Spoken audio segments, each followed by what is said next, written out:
Aya, matangazo kunasikiliza kupitia Baraka One TV, na ikiwa ni tarehe 22 za mwezi wa 8 2026. Tuko saa 9 saa za Afrika Kati, ikiwa ni 10 majira Afrika Mashariki. Kipindi ni habari na maelezo, na mimi ni ndugu yako Rajabu Akili Kabonga, niko na Roger Seko Rafael. Na asante tena, tuko ndani ya studio hii ya Baraka One TV kuja na kipindi cha habari na maelezo. Huku nasikiliza matangazo yetu kutoka Australia, Canada, USA, Europe Central pamoja na East Africa, na ndugu jamaa na marafiki wote ambao kwa maeneo ya Afrika ya Kusini. Na pia matangazo haya unasikiliza vizuri kupitia Mutula FM kutoka maeneo ya Shabunda.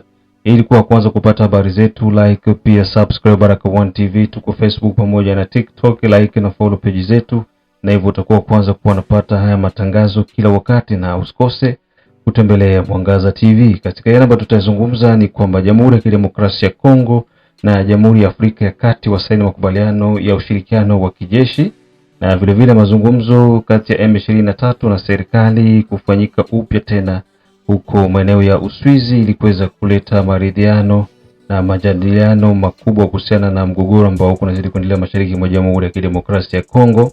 Lubero wazalendo waendelea kuchukua sehemu mbalimbali ambazo walikuwa wanakalia ADF NALU, na pia Marekani yataka vijana kufanya makubwa kwenye sekta ya madini. Maeneo ya Remeka tarafani Masisi jimboni Kivu ya Kaskazini, wazalendo waingia upya baada ya kuwakunguta magaidi wa M23. Na pia chanjo ya kwanza ya Ebola mzigo wa wasili jijini Kinshasa kwa ajili ya kuweza kwenda kutunza magonjwa ya Ebola. Nafikiri Kinshasa itatuma mpaka dozi ya Ebola Goma. Ndio, kote itafika. Kote kuko M23, Kinshasa itatuma ndani raia wa TB. Kwa hiyo system ya afya ya nchi iko controle na serikali. Ndio. System ya education iko, donc tuseme tu vyote vya pays biko controle na serikali. Na nyingine ya confirme Kinshasa kuyafika taka moja ya Ebola. Wale wenye wako wanasema voir meme wakati wa match moja yenyewe ilikuwa inaandaliwa ya kusema kwa kama club moja ya sport ya Kabumu ingetokea Rwanda kwenda Kinshasa, nasema Kinshasa ilikuwa na makaza ya Ebola hakuna. Hiyo confirmation alitoa meme juzi ministre wa Sante Roger Kamba ndio alizungumzia. Rwanda walikataa kuja kucheza Kinshasa, Ebola ni pretext. Ndio. Lakini ni juu ya conflict yenye iko kati ya hizi nchi mbili. Nikapenda na Patrice Motsepe akasema kwamba calendrier itakuwa ménager juu yenu ya makonflikt yenye ziko politique, oro sport na kwa iko politique. Kama mutaki maana mtapigwa forfait. Ndio ile yenye iko pale. Kwa hiyo hayo masuala ya Rwanda wanapenda kujionyesha kwamba wako na sababu zingine, lakini kiukweli wako wanafanya vitu tofauti. Hayo ni mambo ambayo tutayazungumza hapa kwa jioni hii ya leo. Tutakuwa tuna mambo muhimu sana, na mengine yote pia utakuwa unasikiza hapa kupitia Baraka One TV. Tuanze na mchakato wa DRC na Afrika ya Kati kufanya makubaliano. Nafikiri tuanze kwanza na hizo taarifa kutoka kati ya mkataba ambao umesainiwa Kongo na Afrika ya Kati. Ndio nasema kwamba ni makubaliano ambayo yalisainiwa mazuri sana, na ukiangalia ina importance na advantage kubwa sana kwa upande wa serikali ya DRC, kwa sababu walikutana na viongozi wawili ya ministre wawili, ikiwa ni Mwandia Vita Kabombo ambaye ni ministre ambaye kwa en charge na defense, ndio mwenyewe alikutana na hiyo siku ya 5 hiyo jana, ambayo walizungumza pamoja na viongozi kutoka Republique Centrafricaine, na ilikuwa ni madirektivu ambazo zilikuwa na priority, kwa sababu ikumbushwe kwamba tayari mazungumzo yalikuwa yashawahi kuanza kwa miaka zilizopita kati ya Rais Felix Tshisekedi pamoja na rais wa Republique Centrafricaine ambaye ni Faustin Archange Touadera, ambaye waliweza kuzungumza hiyo, na hapo sasa ndio wakasaini sama makubaliano ya kusaidiana, yani kusaidiana niseme ni sécurité frontalière kwenye mipaka ya nchi ya DRC na RCA. Ile makubaliano yakakuwa signé na partenariat stratégique, itakuwa ni partenariat iko militaire, yani jeshi wa Kongo sababu legisi Burundi na jeshi iko nachunga kweli mpaka, wanasaidiana collaborate. Ikiwa ni mhalifu ametokea Kongo anaenda RCA, wanamkamata na mrudisha Kongo kwa sababu ni mhalifu alifanya vibaya huko Kongo. Na hiyo ni partenariat ambayo ilisainiwa, na hii ilikuwa na importance mkubwa sana kwa hawa viongozi wawili kusaini haya makubaliano, kwa sababu ni viongozi wa RCA ndio walikuja Kinshasa wakasaini haya makubaliano, na ikakuwa ni ya kusuete na kuonesha kwamba viongozi wanafanya jitihada nzuri sana kulinda mipaka ya nchi. Hivi Kongo itanufaika na nini zaidi kutoka kwa RCA? Niseme itanufaika kwa sababu ukiangalia kila kwenye kwa mipaka yote ya DRC, kwa zile mipaka kwa zile nchi 9 ambazo zinakuwa ziko limitrof, hakukosi maswala ya rebele banditisme ikosi. Sasa ndio unakutanisha kwamba kwa upande wa RCA kulikuwa ba rebele kwa tokea mu Republic Centrafricaine wanashuka Kongo, lakini Kongo itanufaika na aje na usalama wa wale wa ile maeneo yenye mpakani na nchi ya DRC, na kutanisha watakuwa wanapata usalama. Juu wakati wanafanya collaboration militaire, yani jeshi wa RCA wanaweza toka Republic Centrafricaine wanakatafuta wale maadui nchini Kongo kwa sababu wao wanawajua vizuri wenyewe wanatoka nchini mwao. Juu zaidi kwa kufanya banditism iko naanza Republic Centrafricaine, wanakuja wanashuka Kongo, wanafanya ya kwao, wanajiandaa vizuri juu ande tena wanafanya ya kwao kule mwa Republic Centrafricaine. Lakini Kongo kwa hii hawamu, kwa sababu ya hii makubaliano walisaini itasaidia Kongo itanufaika na usalama kwa kusaidia, na kwa sababu siwezi sema kwamba nchi jirani zinaweza kuleta usalama nchini mwako, lakini naweza kusaidia kusupport kama vile Burundi na support DRC kwa hali nyingine ya kupambana ugaidi wote. Unaona tukiangalia hili swala la collaboration, ndio maana ya hizi collaboration mikataba ya kijeshi inakuwa kwamba mimi nikivamiwa, ndio wewe unakuja unanisaidia. Ndio. Lakini sasa hawa majirani zetu wengi wanatutumiaga sisi, kwa sababu unakutaka kwenye nchi zao makundi ya uhalifu yanatoka kule kwa nchi zao yanakimbilia Kongo, mpori ya Kongo. Sasa wanaprofite ile ukazio kusinyia mikataba na sisi juu sisi tuwasaidie kuwatafutia watu wao walikimbilia kwetu. Ndio. Ushaelewa? Ndio. Lakini sisi tuko na tatizo kubwa hapa, lakini wao hawawezi kuja kutusaidia tatizo ambalo sisi tuko tunakabiliana nalo hapa, ila sisi ndio tunakuwa tuko tunawasaidia. Kwa upande mmoja ni kwamba wao ndio watanufaika zaidi sana kuliko DRC. Kuliko sisi tutanufaika zaidi sana kwa sababu sisi hatuna kundi lolote lile la kijeshi liko mu Republic Centrafricaine. Hakuna. Lakini wao ndio wako na watu wao wenyewe wanakimbilia huku kwetu. So nafikiri ni hivyo. Mazungumzo ya M23 pamoja na serikali ya Jamhuri ya Kidemokrasia ya Kongo yanaandaliwa tena kuanza upya huko Uswizi ili kuweza kufikia ile atamu ambayo waliishia. Mazungumzo yako yanajirudia mara kwa mara. Vyombo vya habari vinagusia na kusema kwamba huenda hii ndio ikakwenda kusawazisha ule mgogoro ambao mpaka sasa hivi unazidi kuendelea. Kuna pointi hapa kubwa ambazo ngambo zote mbili wanashindwa kuelewana. Ndio. Pointi ya kwanza, serikali inasema haitasamehe yeyote ambaye alifanya uhalifu. Hiyo hapo yani kwamba hakuna amnesty. Ndio. Pointi ya pili, serikali inasema integration, mixage na brassage itakuwa iko ni personnel, individual. Na pointi nyingine, serikali inasema inatakiwa yeyote mwenye anajua kwamba alikamata bunduki na kufanya maafa mkongo hata participe mu processes zote zile za development ya Kongo. Na pia serikali ya Kongo inakuja kukazia kusema kwamba wanajeshi wote wa Rwanda watoke mu M23 warudie kwao. Hii Kongo hapa iko ni legitime kabisa. Ndio. Sasa M23 na wao pia wanasema tunataka wafungwa wote wa kivita na wa kisiasa wafunguliwe. Yeyote mwenye alikuwa soupçonné kwamba ni anakolabora na M23 afunguliwe. Iko mpri nani Mwanga Chuchu. Ndio. Na wengine wote wafunguliwe. M23 inasema tunataka tusameane. Ndio. Yaani sisi wote tusamehewe, gisi tuko sisi wote, ba M23 sisi wote tusamehewe kusiku mtu mwenye atafuatiliwa kisheria. 3, M23 inasema tuna revendique. Revendication sasa yabo ni ipi? Ndio. Hapa ndo kuku kizungumkuti. Wanarudia ile ya CNDP. Ndio. Wako wanaambia serikali iheshimishe yale makubaliano ya CNDP ya kusema kwamba wao wabakie mu este ya Kongo. Waendelee donc mutusi yote mwenye iko mu FARDC. Kwanza waingie mu FARDC kisha mutusi yote mwenye iko mu FARDC asitokagi Nord na Sud Kivu. Na komandema ya Nord Kivu na Sud Kivu ibaki mu mikono ya Watusi. Ndio. Hapa ndo kuko shida kati ya serikali na M23.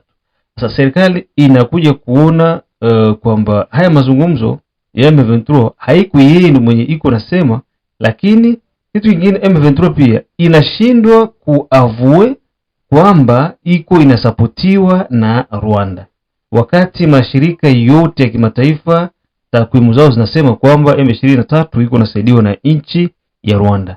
Sasa hiki pia kinaleta kizuizi kikubwa endapo M23 itakubali kwamba inasaidiwa na Rwanda na hivyo Rwanda iweze kuondoka, kutakuwa kukuka afueni kidogo na kunaweza kupatikana suluhisho katika haya hapa.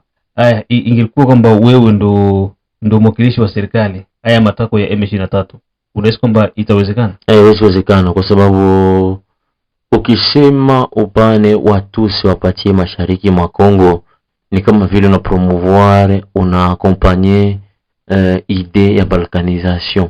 Juu c'est pas possible que tribu moja ikamate ya province mbili, tena ni obligation zao zenye wanalomba. Pourquoi pas wasiwatome Kasai? Kwa sababu ni maeneo yenye hawaelewi vizuri. Na hiyo je ne pense pas kama kutakuwa muhimu serikali ikubaliane na hayo. Na ilikuwa ni mu système ya faiblesse, je pense pas na gouvernement haiwezi kubaliana na hiyo, kwa sababu ni kutaka kufanya kwamba kuko infiltration jusqu'au temps. Kwa sababu kwanza infiltration ilikuwa iko, serikali ya Kongo wakaangalia jinsi ya kufanya wakayapunguza yote, lakini hii tena ikifanyika itakuwa tena ni kurudisha tena infiltration. Kwa hiyo hapo mazungumzo tuyape asilimia ngapi? Eske itafaulu? Kwa sababu kila mmoja hataki kusikiza mwenzake. Huyu anasema hivi, unaye anasema hivi. Unasema hivi, itabidi sasa option gani itatumikisha pale? Hapo option ni iko wa nguvu apige mwenzake. Wa nguvu apige mwenzake wewe. Kile meilleur gani? Ndio anasema. Kipindi ni habari na maelezo. Utakuwa unasikiza taarifa zetu, pia unapata na maelezo ya kile ambacho tuko tunakuletea. Tukiingia huko tarafani Lubero, jimboni Kivu ya Kaskazini, Synergie ya Wazalendo Lubero ya Kivu ya Kaskazini. Kule pia kuko menase ya ADF pamoja na Beni, na ndo wako kwenye mipaka pia na Ituri.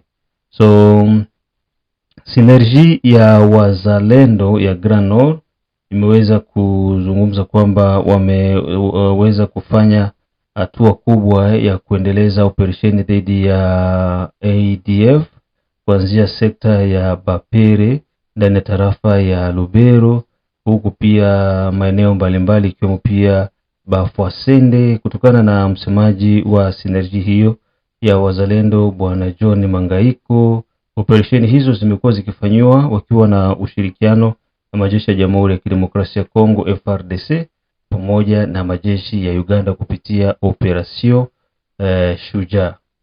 Kupitia mazungumzo ambayo aliyazungumza hiyo siku ya jana ya tarehe 21 za mwezi wa 8 2026 ndani ya kitongoji ndani ya tarafa ya Beni, mjini Beni, jimboni Kivu ya Kaskazini, Bwana John Mangaiko ameweza kusema kwamba kwa sasa hali ya kuwasaka ADF inaendelea kuwa vizuri na uwanja wa vita mambo wala sio mabaya, kwa sababu maeneo mbalimbali ambako yalikuwa yanakaliwa na ADF kwa sasa yameweza kudhibitiwa na Wazalendo pamoja na majeshi ya Jamhuri ya Kidemokrasia ya Kongo. Alitaja maeneo kama Mabuho, Bududia, Isange, zote zikiwa mu sekta ya Bapere. Pia operesheni za Synergie za Wazalendo maeneo ya Grand Nord zinaendelea vizuri, huku pia action nyingi zikiwa zinafanyika kati ya FARDC kushirikiana na UPDF, na vile vile kutaka raia kuweza kutulia katika vijiji vyao na kuendelea kutoa taarifa yoyote ile ambayo wanakutana nayo kutoka katika vijiji vyao. Taarifa zingine zinasema kwamba vijana wengi wa hayo maeneo wamekuwa wakishirikiana na ADF, pia wakishirikiana na UPDF. Pia wanasema UPDF wao ndio wanageuka kuwa ADF, na pia kati ya FARDC pia kuna ADF. Kwa hiyo inakuwa iko ni ngumu sana kuweza kujua huyu ni nani, huyu anashirikiana nani, huyu iko na mimi ama huyu haiko na mimi. Na ndio ile wakati yenye pia ilikuwa nakuwa hapa Uvira, unasikia kwamba M23 ndo FARDC, FARDC ndo M23.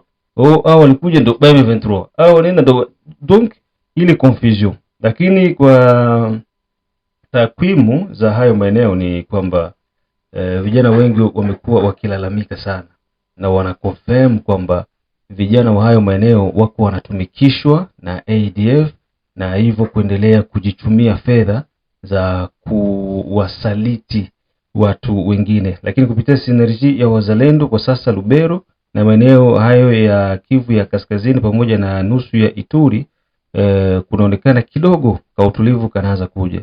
Wazalendo wanafanya operation kubwa. Ile sasa kuna changamoto hapa ni kwamba wanasema licha ya operation zote hizo ambazo wako wanazifanya, lakini hawako wanapata silaha kutoka kwa FARDC. Na wakipewa silaha ni mara chache mno, kwamba ikitokea ADF wanakuja sehemu wanasababisha vya kusababisha, kisha sasa wazalendo wanaanza kuwafukuzia. Ili kuanza kuwafukuzia ndio unakuta FARDC wanatoa marisasi budogo bungapi, wanaenda wakiwatoa hivyo na inakwisha pale. Moto ukiwa ni mkali wanajikuta hawana arme d'appui, hawana chochote kile, wanaamua tu kurudi na kuacha. Nishawahi kuona mpaka wazalendo wanakwenda porini kuwasaka ADF, lakini FARDC inawaambia msiende kule. Msiende kule, sisi tuko na drone, tutapandisha drone. Haya, kupandisha drone zenyewe zinakuwa haziendi. Kitu kingine chenye kinashangaza sana. Hii inabidi tuifungulie watu. Ndio. Unasikia soda wa base ya Kitona FARDC, ofisie mwenye alifundishwa na Waisraeli, sawa? Ndio. Anakimbia na drone 2 za jeshi, anakimbia na mashine yenye iko na system ndio ya zile drone, anakimbia na Motorola ya masafa marefu porte dispari. FARDC kutoka Kitona. Ni kitu ambacho komandema ya FARDC mpaka saa hizi inashindwa kulizungumzia hilo swala. Kuambia kwamba huyu mtu kimbiaje? Huyu mwanajeshi kimbiaje? Yaani watu wanakuwa wako forme na pesa za serikali, wanapewa mafunzo, anahitimu mafunzo, kisha ni hatari kweli. Ni hatari nchi kwenye iko naenda hii ni hivyo. Mpaka sasa hivi bado huyo askari hajakamatwa, na inasemekana kwamba atakuwa amekimbilia upande wa M23. Na ndio pia hapo sasa mawazo inakuja kusema kumbe hata drones moja zinatupigaka hazikuwa ni za M23, zinakuwa ni zetu sisi wenyewe, lakini wale wenye tuko nao ni watu wa M23. Tena sasa njoo angalia sasa, hao wenye wako wana manipulate hizo drone, haiko sema ni basie, ndio ni bajene wenye biko forme kwa hii formation sasa hivi. Hii formation za Felix ndio biko na manipulate drone, tena wale ndio biko nakimbia na nakimbia. Wanayoni ni Sudan ni order. Kama shifo wanamwambia wanakimbia wende na drone nafasi fulani, ufike pale wapi ataenda? Ni order. Haya bwana. So hiyo ndio yenye ilitokea base military ya Kitona. Ni jambo la kushangaza, lakini tusishangaze. Tuko na kila jukumu la kusema kwamba hayo ambayo yako yanatokea ni jukumu letu sisi kupambania huu mchakato. Inabidi tupambane juu ya hili swala. Wasaliti wote wenye wako wanapatikana ndani ya jeshi waweze kuwa wanashughulikiwa haraka mno, na wale wenye ni waaminifu wasikate tamaa, waendelee kubakia, waendelee kusupport serikali. Unaona kitu ambacho hakiendeki, unatoa taarifa huko na chochote kitu kile unakitoa. Leo hii unajua kwamba wazalendo hawapati kitu kutoka kwa nani, kwa serikali? Ndio hawapati kitu. Na kupata silaha, wazalendo hawapati silaha, wazalendo hawapati risasi, wako wanajitegemea wao wenyewe. Serikali iko natumia ule mfumo wa kusema kwamba ni rade wao wanaitwa kwenye operation. Wakati kuko operation ndio wanapewa silaha chache na minisho chache, wanasema twendeni. Na wakienda na zile zikikatika kule mjue kwamba hakuna apu yoyote, na ndio hicho ambacho kimetokea Remeka. Remeka mazoni zenye ziko za niseme za front, watu wanapigana, serikali itaki kukata ravitaillement ya masila munition na vingine. Ni jambo lenye serikali inatakiwa kuangalia kwa uangalifu sana hivi vitu. Lakini ikiwa na maeneo yenye hakuna eko front, wazalendo wataki kupewa silaha. Kwa nini nalizungumza hili? Hapo Uvira kwa siku zilizopita hapa tulikuwa tunacheza muziki kila 18h, muziki wa risasi ambazo omwe siku nzima hakutakosa 10-15 risasi $1 $15 naanguka, ni ya kesi pesa ya serikali. Bana pasula tu ile 15 inaweza huwa adui 15. Mimi unaipasula tu. Risasi mwa $15. Risasi mwa $1. 15 15. Wanauzaka. Nani wanauzaka? Gouvernement inauza. Ukitafuta Google utafute, utatanisha price iko pale za makarashi. Sasa ya karashi. Ndio. Sasa utanisha kwamba hii utanisha ni gaspillage ya munitions. Iko pini. Inakuwa pini na mareglema na masheria za kijeshi. Mimi utanisha wako na pasula kila siku usiku watu watulali. Sasa wanapasupiga masasi. Zile zenye zingesaidia wengine kufront, ndio ile James Fika ndio alisema wakati mmoja hivi hapa. Sisi tuko tunakosa munitions kuza kupiga adui. Zile 15 zinaweza mkutata adui 15. Watu wako wanapata za kwenda fiatura tu bure mu centre ville kushitula watu benye matension banapanda na matension. Unajua kupiga risasi mu vide inakuwaga iko na masifa mingi. Ndio. Kuipiga sasa mushande baadaye, ndio unaonaga ugumu wa kupiga risasi. Wengine wanajifichaka kushinda hata kutoa kupiga risasi.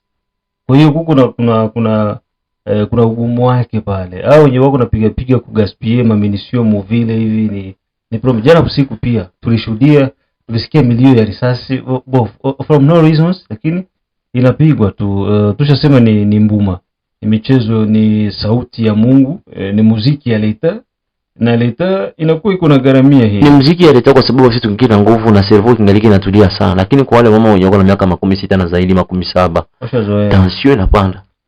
Washazoea wote pale. Tulivivre vita ya Mulele, walivivre vita ya Mnonansisi, hii hapa ya Gasita, ya Corneille Nangaa, yote tuko tunavivre hapo. Kwa hiyo milio risasi si watu Uvira, si wa Kongole. Nafuita bagepari na ili tumana kwa Uvira kuna moja kasoro za kutosha. Ni kitu yenye tunazoea hiyo. Sasa shida ilitokea Remeka Masisi. Unaona Remeka M23 waliingia Remeka kwa mbwembwe mno. Na nini kilitokea ni kwamba wazalendo waliwapiga M23 wakachukua Remeka. Ndio. Baadaye M23 wakawa wamekimbia. Unaona system yao yenyewe wanakuwa nayo, wakipigwa sehemu wanarudi nyuma. Ndio. Wanaenda kuongeza double jinsi walikuwa. Ndio. Sasa sisi tukishapiga sehemu tunabakia vile vile na munitions zile. Sasa tutaona kwamba ziliisha, zilipungua, tuongeze. Hakuna kuongeza. Kama ulipiga risasi 50, kwa mfano ulipewa 100 risasi. Ndio. Ushatumia risasi 50, unabakia na 50, hautaongeza. Ndio. Lakini wale wenzetu alikuwa na ile saa anatumia 50, akienda nyuma anaenda ongeza nyingine saa, anakuwa iko na saa 50. Ndio. Unabakia na 50. Kwa hiyo saa atakuja atatumia 50, wewe unatumia 50. Sababu zinaisha, yeye anabakia kumziki. Ndio. Utakimbia. Na ndio kilifanya hapa Remeka wazalendo kuweza kukimbia Remeka, M23 wakaingia Remeka. Moto ulikuwa ni mkali mno, tulidhibiti hata maeneo ya Kanunue pia hivyo wazalendo wanadhibiti kabisa. Unaona wanaingia na moto, wanadhibiti. Sasa arme d'appui FARDC tusaidie sasa, risasi za kuresiste hakuna. Mkuu basi sasa tukasi wote hapa hakuna. Biko kule kuna ni kilometri. Ndio maana kaja kubainika kwamba hii vita ambayo FARDC wako wanapigana ni vita ya makonsigne. FARDC iko nafanya ndoma offensive. Ama imakingaliki mwa system ya CCLF théorique. Yes, na niveau biko mu CCLF biko na observer CCLF. Angalia kuko helikopteri ya MONUSCO iko nafanya maturu. Ndio. Hii maturu iko na circuler kwenye kuko kunasikia milio ya risasi. Kuangalia nani mwenye iko na violence CCLF, nani mwenye iko na violence CCLF. barua ya M23 ili tutakuwa tuko na mara kwa mara. Kanyuka amezungumza hapa juzi. Ndio. Mtu anakuambia mpaka bombardement ya Fizi ni FARDC ndio walifanya. Bombardement ya Fizi ya FARDC. Ile drone yenye tuliangusha mlima. Ndio. Anakuambia ni drone ya FARDC. FARDC. Anakuambia hii yenye bifanyika Lutukulu, bale ba RDF wenye walikamatwa na wakavuliwa manguo vitu gani mbona nafikiri vimeonekana kwa mitandao kisi balifanywa. Anakuambia wale ni raia wenye walivalishwa mateni za M23. Huku nasikia kisi M23 inaendaga inafonde vitu wenye kujipatia nafasi. So hii yote ndio maana serikali nakwambia iko na strategy yenye watu hawawezi kuelewa. Ndio. Na FARDC pia inatembelea strategy yenye serikali inapanga juu ya hii vita. Sasa mimi swali la kujiuliza ni ile mwenzangu Rajab. Sasa ungetaka M23 Kanyuka kubali ndio drone yetu ilituangusha, ndio vile na kondane hiyo akte wangetakiwa kutuinforme kama wanataka kutuangusha drone. Hapana. Ile wanatakiwa tukukatana. Mwenyewe kama chiwaka ndio mwizi. Si ndio hii yenye watasema sio kwao, hata kama naoje wenye walitumana. Ndio hii ambayo tunasema ni kwamba wao ni watu wenye wanaishi na ile hulka ya vile. Siku yenye wao wanapigwa wanasema kama bali bombarder population civile, wako na wa population civile. Me siku yenye wao wanapiga wanasema kwamba wanalibere. Hawasemai kwanza, wanakaa kimya. Ndio. Ima siku yote yenye biko na bombarder kwa wapi mulima, gisi bali bombarder po zero. Est-ce que biko nasema? Waseme kitu. Wanasema kitu. Me hivi gisi banaanza piga juu mafrontment hivi ziko mu Minembwe sasa. Ndio. Biko na piga Minembwe. FARDC ilitumia strategy nyingine, inaacha kukote chini, inaenda sasa Minembwe kwenyewe. Ndio. Sasa hivi ndo malalamiko yote ya Nyarugabu ya Kanyuka inaanza sasa. Ndio. FARDC juu ataki zinakuwa ziko wapi? Minembwe. Sasa manake strategy moja nguvu. Uache kwenye uyasha shuka, unaenda fuata base military kwenye iko Minembwe. Na njoo kwenye kuchimbuko ya wao wana jira vita hiyo kule. Wanapiga kule sasa. Uje utakia bakia nitakuwa nikupita tu. Ile ndio mipango ya kivita. Wakipigwa Minembwe inakamatwa. Wale wengine watakia shukiwa, watakosa kushuka. Watakosa kupanda. Wataisalimisha. Leo njia ya kutoka Minembwe kwenda Kaziba. Ndio. Hakuna. Rurambo inafungiwa pale. Ndio. Wenyewe waliingia wanatafuta kisi ya kutoka, hakuna. Wenyewe walitoka kisi ya kuingia, hakuna. Kwa hiyo itafika wakati wao wenyewe watakuja kuweka mikono juu, wanasema bwana basi kwisha habari. Na hii yote yenye huko nasikia wako na jinadi kwamba tutaenda mpaka Kalemi, tutaenda mpaka. Ile ni maneno. Ile ni maneno tu. Siku zote ushona mtu mwenye anazama na maji kisa nakuaga iko na tapatapa piga mai wasema wewe utapona wapi? Ashabeza vikombe. Ndio. Wewe ngoja bwana. Kikombe cha kwanza, cha pili, cha tatu. Puku unakuta tu kimya anakia shuka. Ananyoroka huyo, anashuka kunanga. Ndio. Ndio hii yenye M23 huko naiona. Hapa peti wenye balikamatwa hapa Uvira biko anashuka kwenda Burundi. Ndio. Haiko sema bana shuka kwenda Burundi kwenda kusafure maisha, kwenda kusoma. Bana kimbia. Ndio. Unaona? Wale watu wenye walikuwa natoka makambi kuja kusaidiana na wenzao hapo. Biko nakimbia hivi kisi niko naongea hapa. Ndio. Biko natafuta njia, wachache wako nakamatwa na wengine wanabatika kwenda. Tunaona wao kisi wako nakuwa. Munya Rwanda. Ndio. Yote iko nakuja kwa kuingia Burundi. Haiko naingia na jina la Munya Rwanda. Ndio. Iko kuingia na jina la Munyamurenge. Kwa hiyo hakuwa ni Rwanda, asipokuwa Rwanda akiingia hivi na wengine pia wanaingia mjina la Barundi. Sikuwa na ni Barundi wa Batusi. Ndio wako. Wako. Ndo wako wanatoka Minembwe, wanaingia Burundi. Wakiingia Burundi ni kuenda Tanzania, Uganda, mawapi marudi hapo makambi. Ile message za kina Nyarugabu kuambia vijana waje, waingie, wasaidiane, wako wanakimbia. Leo hii Minembwe vijana wengi wamebaki patupu. Unaona? Wamebaki patupu. Kina mama na wajane wanazidi kuongezeka kila siku. Na hivyo kuleta wasiwasi kwa jamii. Kikubwa ambacho MONUSCO iko inafanya ni kujaribu kuchunguza, kuangalia ni nini ambacho kitaweza kufanyika ili kumalizana na huu mchakato wa moja kwa moja. Swala la Ebola. Ebola kwa mara ya kwanza kumeingia chanjo ya Ebola, nafikiri itasambazwa maprovinsi zote ziko na Ebola. Sasa hivi tuna provinsi kama 5 hivi. Ni sita. Nord Kivu, Sud Kivu, Ituri, kuko pia Otwele. Kuna wapi kwingine? Taja siko sita unasema? Ndio. Taja ziko sita. Taja sasa zingine. Utaziwaza yaya. Wenyewe watakumbuka hizo mikosi ziko na Ituri, ziko na juu Sud Kivu nayo kwa unajua vile maeneo ya miti Muresa. Sud Kivu iko deja. Ndio na makazi ilikuwa zisha kuwa geri mebakangiwa wanazifuatilia kwanza makarantini. Sud Kivu iko deja. Kwa hiyo dawa ndio inaingia imeingia Kishasa na wataisambaza mu mikoa hizi ambazo zinahusika na ugonjwa wa Ebola.